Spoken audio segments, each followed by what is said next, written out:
Merci de rester devant vos écrans pour nous suivre malgré ce retard accusé. Bonsoir à tous et bienvenue dans ce journal. À la une de ce soir, fidèle à la République depuis son intégration à l'armée en 1996, le général de division El Hadji Gamou a été nommé aujourd'hui gouverneur de la région de Kidal, une région qu'il maîtrise parfaitement. Son portrait, ça sera dès l'entame de ce journal. Après quelques jours de répit, la plupart des quartiers de Bamako sont replongés dans les gouffres des délestages. Une situation qui devient de plus en plus insupportable pour de nombreux ouvriers qui ne savent plus à quel saint se vouer. Après Ansongo, le samedi dernier, la porte-parole du secrétaire général de l'ONU annonce la fermeture de la base de Mopti au début du mois de décembre prochain.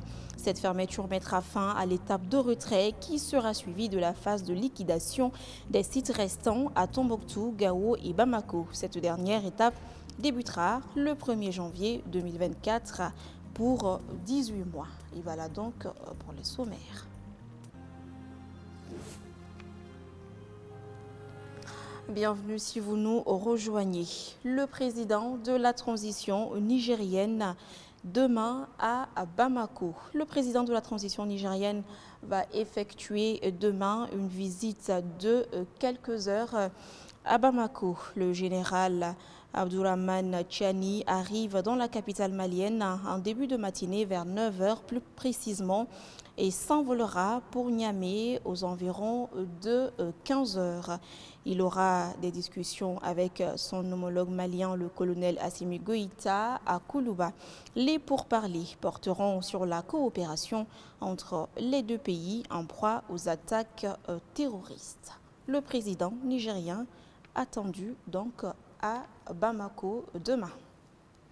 Je vous le disais tout de suite dans les titres, après avoir repris la ville de Kidal, l'État n'a pas tardé à lancer la réorganisation de la localité restée aux mains des ex-rebelles depuis 2012. Il vient de nommer le général Gamou gouverneur. Une récompense de cet officier resté fidèle à l'État depuis son retour de la Libye. Son portrait avec Gabriel Keïta. Le général de division El Hadji Gamou est désormais gouverneur de la région de Kidal. Né en 1964 dans le cercle de Menaka, il est considéré comme un habitué des terrains difficiles. À 16 ans, il avait rejoint l'unité de volontaires militaires étrangères de l'armée libyenne. Selon des récits sur son parcours, le général Gamou, après une année d'entraînement en Libye, puis 6 mois en Syrie auprès des forces spéciales, est engagé dans la guerre du Liban aux côtés des Palestiniens. Il rejoint la Libye après plusieurs années pour participer au conflit tchado-libyen entre 1978 et 1987. En 1988, soit à l'âge de 24 ans, Gamou retourne au Mali. Après avoir combattu dans la rébellion des années 1990, le natif de Tidermen décide d'intégrer l'armée nationale en 1996 à la suite d'un accord de paix. Gamou occupe plusieurs postes après sa formation à l'école d'état-major de Kouloukoro. Il a d'abord servi à Ségou avant d'être affecté à Gao en 2001. Le général Gamou sera nommé commandant du camp de Kidal en 2005. De 2007 à 2009, dans la région de Kidal, Gamou affronte la rébellion dirigée par Ibrahim Agba Anga et mène l'opération Diketougou et détruit les bases des rebelles. Gamou a été au cœur de la crise de 2012 avec l'attaque du camp de Kidal par Amsardine. Il a pu sauver ses hommes en se repliant au Niger. Après plusieurs mois au Niger, l'officier supérieur de l'armée de terre retourne au Mali et participe activement à la reconquête des régions du Nord en 2013. En 2014, le Gacha, groupe autonome défense Touareg Imgada et allié est créé. Même si le général Gamou n'a jamais occupé un poste au sein du Gacha, beaucoup estiment qu'il a été un soutien de taille au gouvernement qui a plusieurs fois affronté les terroristes et les rebelles de la CEMA. En septembre 2019, Gamou a été nommé inspecteur général des armées et services. Après 2 ans et 4 mois, il a été remplacé en décembre 2021. Il revient aujourd'hui au devant de la scène à la reprise de la ville de Kidal dont il vient d'être nommé gouverneur. Une mission dont il semble avoir les moyens de réussir. Bon vent, Gamou. Et voilà le général Gamou qui devient donc gouverneur de la région de Kidal. La MINUSMA poursuit son retrait du Mali. Après Ansongo le samedi dernier, la porte-parole du secrétaire général de l'ONU annonce la fermeture de la base de Mopti au début du mois de décembre prochain. Des sources concordantes indiquent que les casques bleus vont quitter la Venise malienne, plus précisément le 8 décembre. Le camp d'Ansongo est la 9e des 13 bases fermées dans le cadre du plan de retrait de la MINUSMA du Mali qui doit prendre fin le 31 décembre 2023. La phase de liquidation des sites restants à Tombouctou, Gao et Bamako débutera le 1er janvier, précise Stéphane Dujarric, porte-parole du secrétaire général lors d'un point de presse. Cette dernière étape prendra 18 mois à compter du 1er janvier 2024. Après quelques jours d'espoir, avec moins de délestage prolongé, des quartiers de Bamako font à nouveau face depuis quelques jours à des coupures qui durent souvent toute la journée ou alors toute la nuit. Une situation qui impacte les activités de nombreux Bamakois qui dépendent essentiellement de l'énergie du Mali. Oumou Traoré et Zakaria Omar Keïta sont allés à la rencontre de quelques-uns. Voici leur reportage. Malgré les dénonciations mises en garde et promesses d'amélioration de la ministre de l'Énergie, les coupures d'électricité demeurent d'actualité à Bamako. Elles sont même devenues un peu plus fréquentes et partout dans les quartiers ou presque de la capitale. Une situation impacte les activités de nombreux Bamakois. Actuellement, là où nous sommes, vraiment, les coupures d'électricité vraiment nous a donné beaucoup de conséquences. Aujourd'hui, on était là depuis le matin, à 8 h.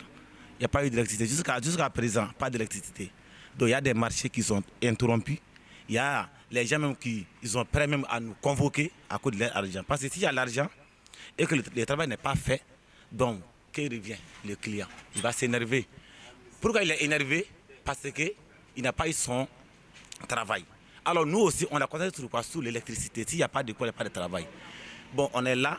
Les familles aussi nous attendent. Même aujourd'hui, il y a une dame qui est venue. Elle a son quoi là, je ne sais même pas quoi là. On devait faire quelque chose avec la machine, tout des choses comme ça là. Mais on n'a pas pu faire. Elle avait son rendez-vous avant-hier. Mais malheureusement, elle n'a pas eu. Donc elle est fâchée, elle est partie. Ça fait aujourd'hui même. Bon, s'il n'y a pas de courant, il y a des trucs qu'on ne peut pas faire ça à la main quoi. Les courants coupent du matin jusqu'au soir. Est-ce que vous voyez? Donc si vous n'avez pas de groupe d'électrogène, il est très difficile de travailler sans électricité aujourd'hui. Toutes les activités sont liées à l'électricité. Est-ce que vous voyez? Donc dans beaucoup d'ateliers de couture, vraiment, les gens n'arrivent pas à travailler à cause du courant. Et quand il y a le courant, on travaille toute la journée. Bon, maintenant, quand il y a coupure d'électricité, donc il va falloir attendre. Soit il faut allumer le groupe. Donc vous voyez, nous-mêmes, on est sur le groupe. Donc le groupe, c'est les carburants que nous utilisons pour travailler. Donc si le courant coupe depuis le matin jusqu'au soir, donc ça nous coûte vraiment très cher. Soudeurs, menuisiers, tailleurs, des chefs d'ouvriers dont l'activité dépendait essentiellement de l'électricité sembleraient à bout de souffle. Ils lancent un cri de cœur aux autorités pour régler rapidement le problème de fourniture de l'électricité. Là où nous sommes vraiment, ce que moi je peux dire aux autorités maliennes, il n'a qu'à revoir. Surtout le ministre de l'Énergie et de l'eau. Tout de suite, il vient de nous dire quelque chose. Et dès lors, jusqu'à aujourd'hui, on n'a rien vu, on n'a rien entendu. On ne sait même pas ce qui se passe. Le message que j'adresse à nos autorités, à nos braves autorités, c'est qu'ils n'ont qu'à tout faire pour résoudre ces problèmes. On voit qu'ils font de leur mieux vraiment, surtout la libération de Kidal. Nous sommes très fiers de cela. Donc nous voudrons qu'ils améliorent vraiment les conditions de vie des Maliens. Surtout la crise d'électricité, ils n'ont qu'à vraiment se pencher sur ce problème. Pour la première fois depuis plusieurs années, l'organisation de la société civile voulait manifester contre les coupures d'électricité. Elles n'ont finalement pas eu l'autorisation. Les Bamakois devront prendre leur mal en patience. Par ailleurs, la forêt pousse à nouveau à la mine de Fekola. En 2022, la société canadienne avait commencé la réhabilitation de l'environnement. Des journalistes ont visité le week-end dernier les zones réhabilitées qui s'étendent à 70 hectares. Maliki Diallo nous fait le point. Un jardin avec des arbres fruitiers et plusieurs dizaines d'hectares réhabilités. Une partie du site de Bitougol à Fekola retrouve son état d'antan ou presque. Entre 2022 et 2023, Bitougol a réhabilité 70 hectares de terres dégradées par ses activités d'exploitation aurifère. La société canadienne n'attend donc pas la fermeture de sa mine pour commencer les travaux de réhabilitation de l'environnement. Nous sommes une mine qui est assez jeune, ouverte seulement en 2018. Mais au fur et à mesure que l'opération progresse, nous sommes activement engagés donc, à procéder aux travaux de la réhabilitation dans le cadre de la fermeture. Donc nous, on se met déjà dans la perspective de la fermeture de la mine. Donc c'est dans ce cadre-là que tous ces efforts de réhabilitation ont lieu aujourd'hui à Fekola. Bitougol est à cheval sur la nouvelle loi sur le contenu local dans le cadre de ces travaux de réhabilitation. En effet, la tâche est confiée à une entreprise malienne qui emploie à son tour des communautés locales. Nous sommes un partenaire de la mine où nous participons aux travaux des pépinières et aux travaux des plantations, surtout les plantations de réhabilitation. Donc nous sommes une entreprise malienne et dans le cadre de nos travaux, nos employés sont surtout des employés qui viennent des villages environnants de la mine. Toujours dans le cadre de ses engagements vis-à-vis de l'environnement, Bitougol a développé un système de retenue de la poussière dans la mine, sur les voies d'accès et dans les villages environnants avec un produit à base du sucre et de l'eau. Désormais, chaque année, en début de la saison sèche, nous commençons l'épandage de ce produit-là sur les routes à l'intérieur de la mine, où cette année, nous avons environ 5 km de routes à faire à l'intérieur de la mine et les routes d'accès aussi à la mine qui fait environ 14-15 km et aussi les routes communautaires donc qui fait environ 4 km. C'est ce que nous avons cette année au programme. Au-delà de son site initial, la société canadienne intervient également dans la forêt classée du Pampala à Kaye où elle contribue à la régénération d'un peu plus de 500 hectares de forêt. Dans le cadre du projet Joining Forces for Africa, agir contre le travail des enfants, World Vision et ses partenaires ont organisé ce mardi 21 novembre 2023 un atelier d'analyse de perspectives des besoins en formation et en matériel selon leur degré d'implication sur le domaine des acteurs de la société civile et des autres parties prenantes non étatiques du projet. Il s'agit à travers cet atelier d'outiller les participants pour mieux lutter contre le travail des enfants au Mali et faire face à la recrudescence du travail des enfants. Aïssata Diarra, Montala Ouattara, compte rendu. Financé à hauteur de 800 000 €, soit plus de 520 millions de francs CFA par l'Union européenne et exécuté par le World Vision et ses partenaires, le projet JOFA ACTA est une initiative d'appui de la politique gouvernementale en matière de lutte contre le travail des enfants au Mali. En effet, nul n'ignore que la mise au travail précoce des enfants est un déni de la dignité humaine et du droit de la personne à tirer le meilleur profit de ses ressources personnelles et à participer au développement économique de son pays. Alors, c'est pourquoi, pour faire face à la recrudescence du travail des enfants, le ministère du Travail, de la fonction publique et du dialogue social a élaboré et validé avec l'appui de ses partenaires le plan d'action national pour l'élimination du travail des enfants. Il contribue à la réduction des pires formes de travail des enfants dans 4 pays, le Burkina Faso, Madagascar, le Mali et également le Malawi. en conformité aux objectifs de développement durable. Et donc il est mis en œuvre dans ces 4 pays sur une période de 3 ans, de janvier 23 à décembre 25. Tout en saluant l'engagement des partenaires pour l'aboutissement du projet, les membres du consortium rappellent l'importance de cet atelier pour la promotion des droits des enfants. Être membre du consortium JOFA est une chance et une opportunité qui nous permet d'honorer davantage nos engagements pris pour la promotion et la protection des droits des enfants des communautés les plus vulnérables. Oui, je me permets de parler au nom des 6 membres de l'Alliance, car nous sommes une force. Nous avons les mêmes objectifs et nous avons la même vision. Nous comptons sur votre expertise, car vous n'avez pas été choisi au hasard pour participer à cette activité.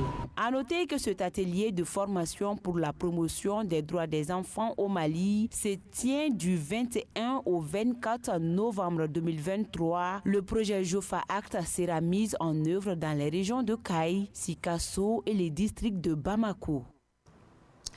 Les rédacteurs en chef de plusieurs médias ont participé ce mercredi 22 novembre à un atelier de renforcement des capacités sur la couverture électorale en période de crise, organisé par la Haute Autorité de la Communication en partenariat avec la Fondation internationale pour les systèmes électoraux, IFES Mali. Cet atelier avait pour objectif de renforcer les compétences des journalistes et des professionnels des médias pour promouvoir une couverture électorale inclusive, éthique et respectueuse des principes et de la déontologie. Le Lomalibaté, Cancun d'Ambéli. Cet atelier a réuni des professionnels des médias venus des différentes régions du Mali et le district de Bamako. Animé par des experts en éthique et en déontologie des médias, la session a permis d'aborder la promotion de l'inclusion dans les médias en mettant l'accent sur la représentation équitable des acteurs politiques et sociaux ainsi que la diversité des opinions et des points de vue. Étant donné la situation au Mali aujourd'hui, il est mieux que les journalistes et les professionnels des médias, d'une part, et tous ceux qui contribuent à la communication, d'autre part, surtout en période électorale, fassent attention à un certain nombre de principes et de valeurs qui devraient aider à maintenir la paix, à consolider la cohésion et la stabilité au Mali. Radio, TV, presse écrite, en période électorale, il s'agit pour la HAC et son partenaire IFES de mettre à la disposition des professionnels que vous êtes un outil, j'allais dire un bréviaire, vous permettant de vous mettre à l'abri de certaines accusations en période électorale. Cela est d'autant plus important que les périodes électorales sont des moments de tension où les fautes professionnelles se pardonnent difficilement et peuvent coûter cher à l'ensemble de la communauté nationale par les troubles qu'elles peuvent occasionner.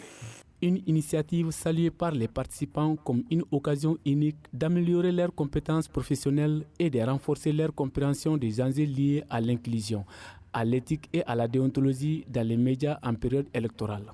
C'est pour nous éviter à commettre des erreurs pendant les élections, à savoir comment couvrir les élections et comment éviter les erreurs, puisqu'il faut reconnaître en période électorale, les médias sont très importants.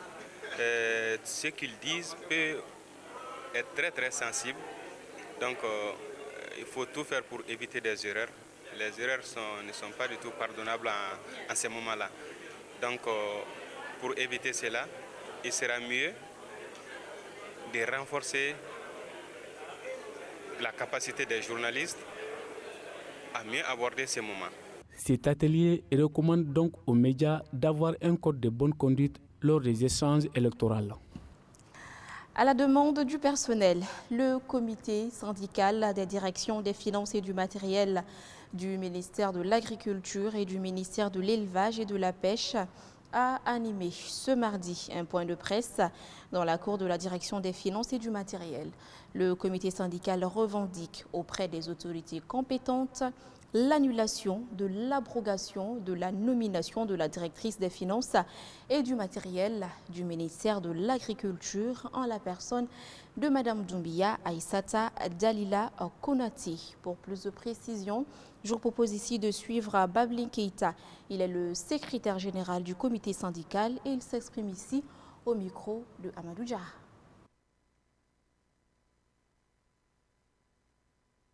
Nous, comité syndical DFM Agriculture et DFM Élevage, avons sollicité une demande d'audience auprès du ministre de l'Agriculture au nom de l'ensemble du personnel pour connaître si vrai elle a commis des actes contre la loi ou faute inconcevable, qu'elle soit sanctionnée par la justice, car nous ne sommes pas là pour défendre sa personne, mais pour défendre et préserver l'intérêt général des travailleurs dans sa gestion,